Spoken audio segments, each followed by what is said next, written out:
Saya potong dulu. Kita ini di sini nggak lagi jelasin bahwa musik kronologis nggak penting. Kamu serahin bukti yang terjadi pada saat hasil otopsi. Sampaikan sama teman-teman di sini, kasih tahu. Itu yang akan kita mau bongkar, hasil otopsi yang menyebabkan yang bersangkutan sampai meninggal dunia, apa karena alkohol atau bukan?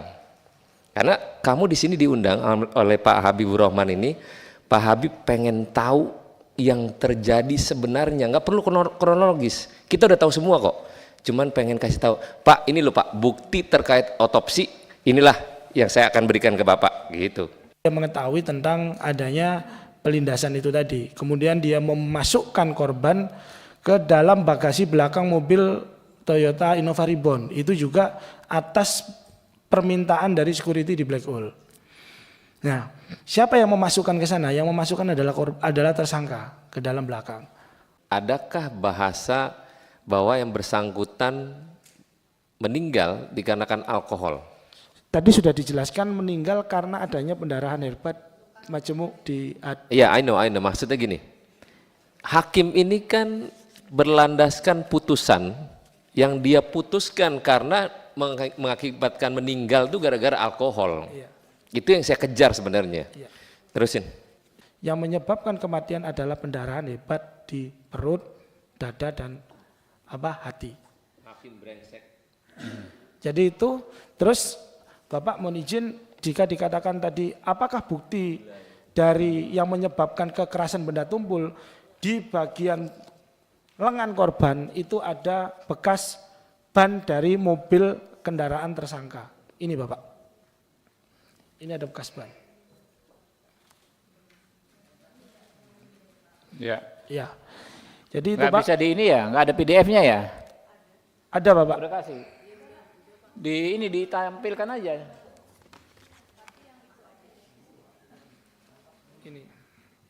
Ini kondisi jenazah sebelum dilakukan otopsi.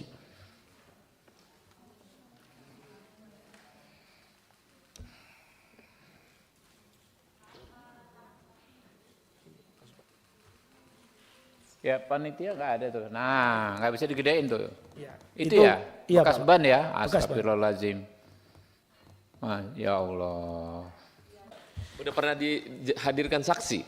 Ya, semua security dan saksi-saksi berkaitan dengan perkara ini sudah dihadirkan Bapak.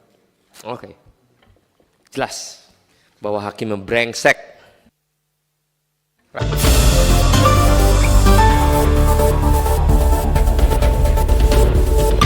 Kami persilakan.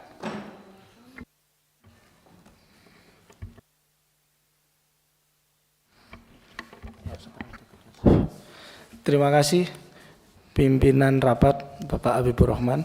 Sebelumnya Assalamualaikum warahmatullahi wabarakatuh. Bismillahirrahmanirrahim. Selamat siang. Yang terhormat pimpinan Komisi 3 DPR RI Bapak Habibur Rahman, Bapak Ahmad Saroni, dan Bapak Ibu anggota Komisi 3 Dewan Perwakilan Rakyat Republik Indonesia. Izinkan perkenalkan saya Dimas Yamahura Alfarauq Esa bersama rekan saya Maigi Angga Kuswantoro. Kami dari Lembaga Bantuan Hukum Damar Indonesia yang berkedudukan di Sidoarjo, Bapak. Kebetulan kami mendapatkan amanah untuk mengawal, untuk mengadvokasi perkara dugaan tindak pembunuhan yang dialami oleh almarhum Dini Sera Afrianti. Mohon izin Bapak, jika diizinkan kami ingin menerangkan kronologis dari awal sampai dengan pemeriksaan di tingkat persidangan Bapak. Mulai dari bagaimana almarhum Dini itu menghubungi kami sampai dengan akhir. Jika diizinkan kami akan memberikan keterangan. Ya, pointer-pointernya aja Pak ya, supaya nggak terlalu lama ya, nanti pendalaman, karena kawan-kawan ini mau melakukan pendalaman semua. Iya, ya, silakan. Iya. Terima kasih Bapak, saya lanjutkan. Izin pimpinan. Saya potong dulu. Kita ini di sini nggak lagi jelasin bahwa musik kronologis nggak penting. Kamu serahin bukti yang terjadi pada saat hasil otopsi. Sampaikan sama teman-teman di sini, kasih tahu. Itu yang akan kita mau bongkar, hasil otopsi yang menyebabkan yang bersangkutan sampai meninggal dunia, apa karena alkohol atau bukan? Karena kamu di sini diundang oleh Pak Habibur Rahman ini, Pak Habib pengen tahu yang terjadi sebenarnya, nggak perlu kronologis. Kita udah tahu semua kok. Cuman pengen kasih tahu, Pak, ini loh Pak, bukti terkait otopsi, inilah yang saya akan berikan ke Bapak, gitu. Silakan, mungkin sedikit saja, makanya jangan bertele-tele Pak ya. Pointer-pointer pentingnya, nah berikut otopsinya nih gitu loh. Ya yang meyakinkan, semakin meyakinkan bahwa memang dia ini harus bertanggung jawab orang ini nih, si siapa namanya terdakwa ini, dan harus dihukum. Ya. Ya. Baik Bapak, saya jelaskan pointer-pointernya. Jadi almarhum Dini Sera Afrianti ini berangkat dari apartemennya hanya dengan tersangka George Ronald Tanur menuju ke Black Hole KTV. Jadi fakta dari rekonstruksi peristiwa yang ada di dalam ruangan Black Hole itu memang sudah terjadi percekcokan dan tindakan penganiayaan, dan itu ada di bukti-bukti di rekonstruksi maupun juga diakui oleh tersangka tersendiri pada saat dilakukan rekonstruksi. Di sana sudah terjadi yang namanya penendangan dan pemukulan, Bapak. Kemudian itu berlanjut di lift. Pada saat di lift itu juga sudah terjadi pemukulan, yaitu pemukulan menggunakan botol itu yang lift itu ada ya? Ada rekaman, kita pernah lihat, ada yang pernah lihat? Ada rekaman, ada pengakuan dari terdakwa dan ada saksi. Ada pengakuan memukul pakai botol itu ada, ya? Ada. Oke, lanjut. Dan ada bukti dari visum juga, di bagian kepala belakang korban itu ada pendarahan. Begitu. Ya, saya lanjutkan Bapak ya. Karena adanya tindakan kekerasan seperti itu Bapak, kemudian pada saat itu juga sempat terkirim voice note dari korban kepada pihak teman korban yang mengatakan bahwasanya korban mengalami tindakan penendangan oleh tersangka. Itu ada, itu juga sudah dibacakan waktu di dalam persidangan. Jadi bunyinya adalah dia nendang aku terus, aku nggak tahu salah apa. Itu ada. Itu sudah disampaikan dalam fakta persidangan dan sudah dimasukkan dalam bukti forensik, digital forensik di persidangan. Kemudian pada saat di basement itu dalam rekonstruksi juga diakui oleh tersangka bahwasanya dia mengetahui posisi korban yang berada di sebelah kiri pintu mobilnya. Karena pada saat itu tersangka GRT ini menerangkan bahwasanya kamu mau pulang dengan saya atau tidak. Kemudian tidak ada respon dari si korban almarhum. Lantas kemudian si GRT ini bukannya turun untuk mengajak masuk, tapi dia menjalankan mobilnya. Yang kemudian mobil itu melindas korban. Menjalankan memutar Bapak, jadi korban ini terlindas roda belakang mobil. Jadi karena korban ini di sebelah kiri, dia berjalan gini. Ia terlindas di bagian belakang Bapak. Itu yang fakta-fakta yang ada di rekonstruksi. Kemudian pada saat korban itu sudah tergeletak, di sana ada security yang mengetahui dan menanyakan perihal itu. Kemudian beredar sebuah video di mana tersangka ini malah merekam si korban, dan pada saat ditanya oleh security, ini kenapa? Dia menjawab tidak tahu. Padahal dia mengetahui tentang adanya pelindasan itu tadi. Kemudian dia memasukkan korban ke dalam bagasi belakang mobil Toyota Innova Reborn. Itu juga atas permintaan dari security di Black Hole. Nah, siapa yang memasukkan ke sana? Yang memasukkan adalah tersangka ke dalam belakang mobil Toyota Innova Reborn. Pada saat mobil itu sudah dimasukkan dan korban itu berjalan dibawa oleh tersangka, ternyata tersangka ini tidak lantas membawa korban ke rumah sakit, tapi dia ke apartemen Orchard di Surabaya yang jaraknya kurang lebih itu 5 menit dari lokasi Pak. Di sana kemudian tersangka menurunkan korban di lobi, dibantu oleh pengunjung apartemen waktu itu. Yang kemudian tersangka ini diingatkan oleh oleh security apartemen dan pengelola apartemen, ini kenapa orang ini? Kenapa anak ini? Karena korban pada saat setelah menurunkan itu masih naik ke atas mengambil barang-barangnya. Masih naik ke lantai atas mau bawa mobil, yang kemudian di atas didatangi oleh security untuk mengecek kondisi korban yang ada di lobi.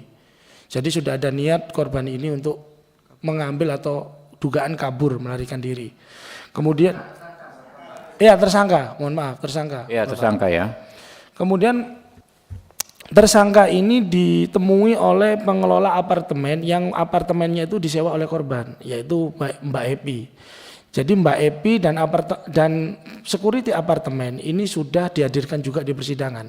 Mbak Epi dan security apartemen inilah yang membawa korban bersama tersangka menuju ke National Hospital. Di National Hospital, korban dinyatakan telah meninggal dunia kurang lebih 30-40 menit sebelum datang sampai di rumah sakit. Yang artinya ada dugaan kemungkinan korban sudah meninggal pada saat di basement atau dalam perjalanan menuju apartemen.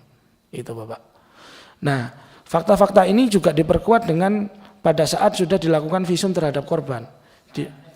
Ya. Dengan pernyataan pertanyaan Pak Saroni, visumnya seperti apa? Visum sudah tertuang dalam surat dakwaan, termasuk juga di dalam tuntutan, dan ahli forensik pun juga sudah dilakukan pemeriksaan di dalam persidangan. Jadi jika kita melihat dalam visum, bukti visum ini dilakukan oleh Dr. Reni Sumino, SPFM, spesialis forensik mayat magister hukum, dan sesuai hasil visum dengan nomor KF 23.0465 dengan jenazah almarhum Dini Sher Afrianti, hasilnya sebagai berikut Pak. Jenazah berjenis kelamin perempuan berusia antara 20 hingga 30 tahun, panjang badan 159 cm, warna kulit sawo matang.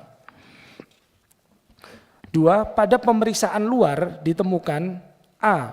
Pelebaran pembuluh darah pada selaput lender kelopak mata dan selaput keras bola mata. B.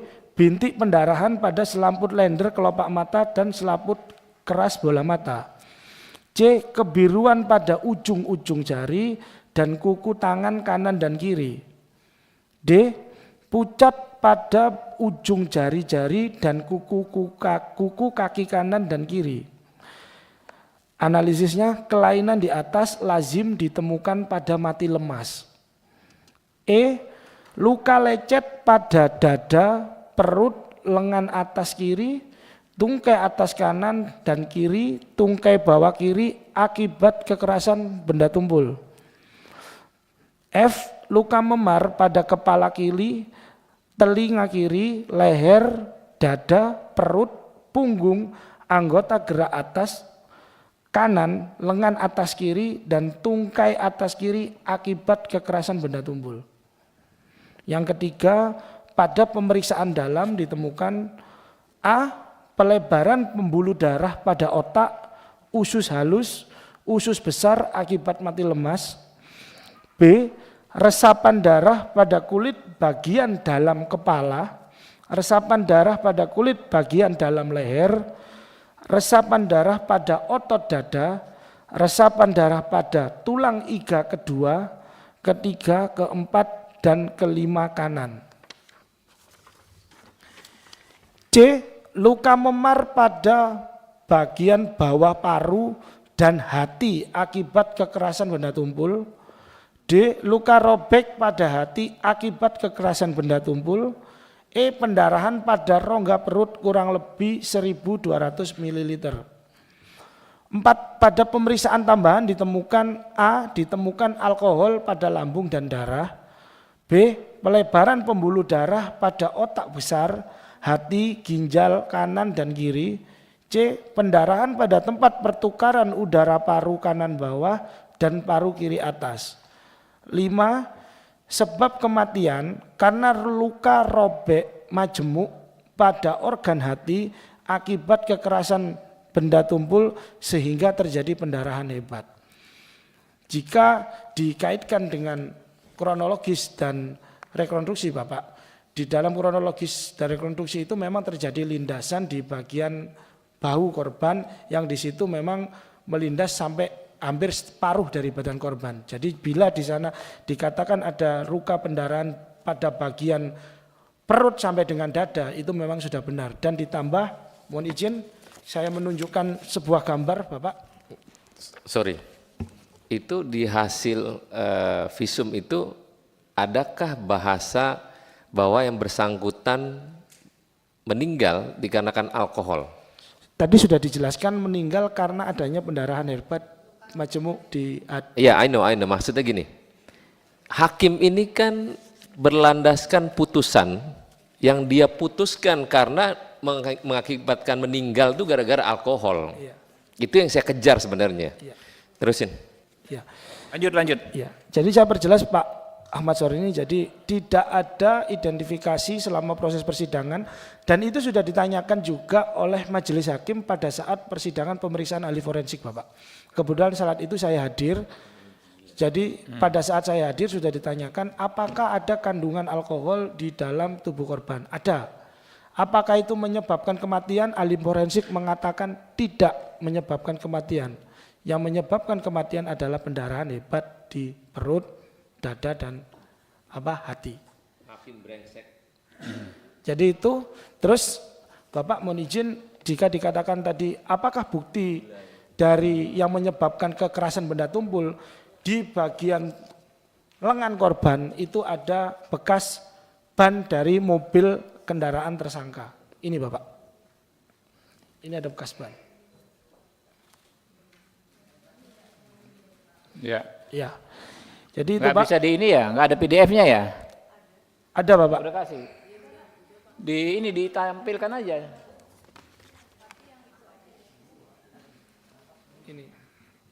Ini kondisi jenazah sebelum dilakukan otopsi.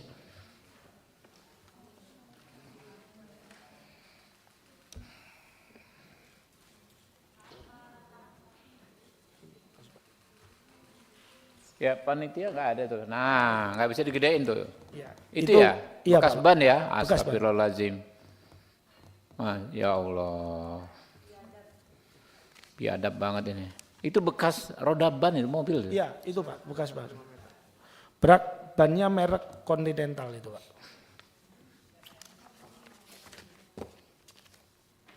Ada.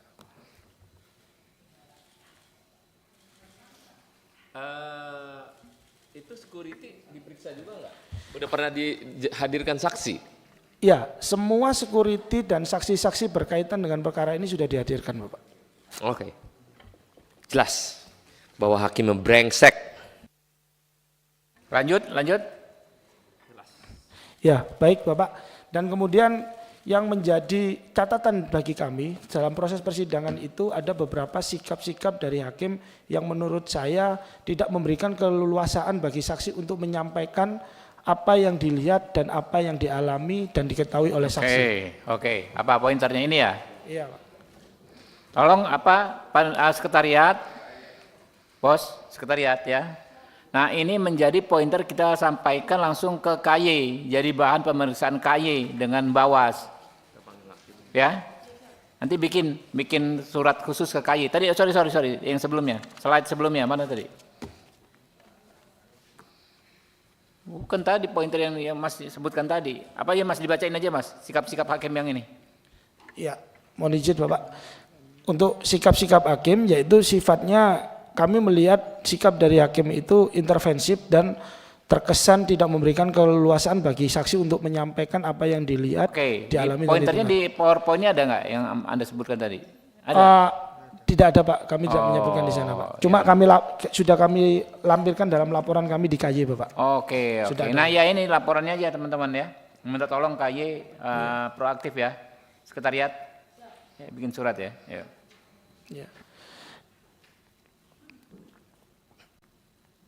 Iya, dan kembali lagi Bapak saya sampaikan jika dikatakan apa contohnya, jadi pada saat ahli forensik itu menyampaikan bahwasannya adanya kematian akibat pendarahan hebat dari perut, hati dan dada, hakim sempat menanyakan kepada ahli forensik pertanyaan yang tidak sesuai dengan substansi keahlian dari ahli Pak. Di mana dia menanyakan tahu dari mana kamu kalau itu meninggal karena dilindas mobil. Padahal tidak ada keterangan ahli yang menjelaskan tentang itu. Dan kemudian ada lagi Pak sikap dari hakim yang menurut saya tidak pro atau tidak berpihak kepada kebenaran untuk melindungi hak-hak dari almarhum Pak. Contohnya adalah pada saat saksi LPSK dilakukan pemeriksaan, di mana hakim sempat keberatan JPU menghadirkan LPSK sebagai saksi, padahal LPSK ingin menjelaskan tentang kewajiban daripada tersangka untuk menyampaikan restitusi. Dan restitusi tersebut sudah dimasukkan di dalam tuntutan. Dan pada saat itu hakim menyatakan, tahu dari mana kamu kalau tersangka yang melakukan pembunuhan? Kita belum tahu ini. Jadi buat apa kamu memberikan ini? Itu nanti aja. Begitu Pak. Itu yang disampaikan oleh hakim di dalam persidangan dan pada saat itu saya hadir di ruang sidang. Itu. Kemudian yang terakhir Bapak adalah tentang pelaksanaan putusan dari Majelis Hakim di Pengadilan Negeri Surabaya. Putusan harusnya dibacakan pada tanggal 22 Juli 2024 hari Senin Bapak. Itu setelah ada waktu 14 hari sejak pledoi dibacakan oleh pihak kuasa hukum dari tersangka. Namun anehnya pada tanggal 22 Juli 2024 yang seharusnya sudah dijadwalkan pembacaan putusan, putusan tersebut ditunda dan baru dibacakan pada hari Rabu tanggal 24 Juli 2024 dengan menyatakan bahwasannya tersangka ini bebas dari segala tuntutan. Inilah yang menurut saya menjadi catatan-catatan kejanggalan-kejanggalan dari pertimbangan dan proses pemutusan hakim sampai dengan tersangka GRT ini dinyatakan bebas. Demikian Pak kiranya. Terima kasih. Assalamualaikum warahmatullahi wabarakatuh. Tambahan, Ibu Rika ada tambahan? Dikit. Assalamualaikum warahmatullahi wabarakatuh. Salam sejahtera untuk kita semua, Om Swastiastu, Namo Buddhaya, salam kebajikan rahayu. Yang kami hormati pimpinan dan anggota Komisi 3 DPR RI, sebelumnya kami haturkan beribu terima kasih karena responnya yang cukup cepat. Kami juga mengikuti di berbagai media massa. Hari ini saya datang bersama Aliansi Justice for Dini Sera. Di sebelah saya adalah Ibu Nia Syarifuddin dari ANBTI juga. Kita gabungan dari berbagai organisasi masyarakat, khususnya pimpinan ini berdua saya lihat begitu ketat mengawal kasus ini dan atas nama keluarga kami mengucapkan terima kasih. Tadi kebetulan pukul 9.30 kami diterima oleh pimpinan Komisi Yudisial untuk mengajukan laporan secara resmi dan laporan diterima dengan nomor laporan 0566-7 Romawi 2024-1 lengkap dengan beberapa hal yang telah disampaikan oleh pihak kuasa hukum. Dalam kesempatan ini tentu saja kami sangat berharap bahwa Komisi 3 DPR RI dapat memberikan dukungan hingga pada proses kasasi di Mahkamah Agung. Oleh karena itu tadi disampaikan bahwa KY hanya bergerak pada wilayah etika murni dan telah dibentuk langsung dua tim investigasi dan tim pengawas hakim begitu. Namun demikian yang akan diputuskan hanya sekedar rekomendasi kepada Mahkamah Agung dan Mahkamah Agung kami harapkan juga membentuk tim di badan pengawas hakimnya di Mahkamah Agung sehingga kemudian jangan sampai terjadi antara pandangan Mahkamah Agung dengan pandangan KY ini terjadi kontradiksi. Pak Habib lebih paham dari saya.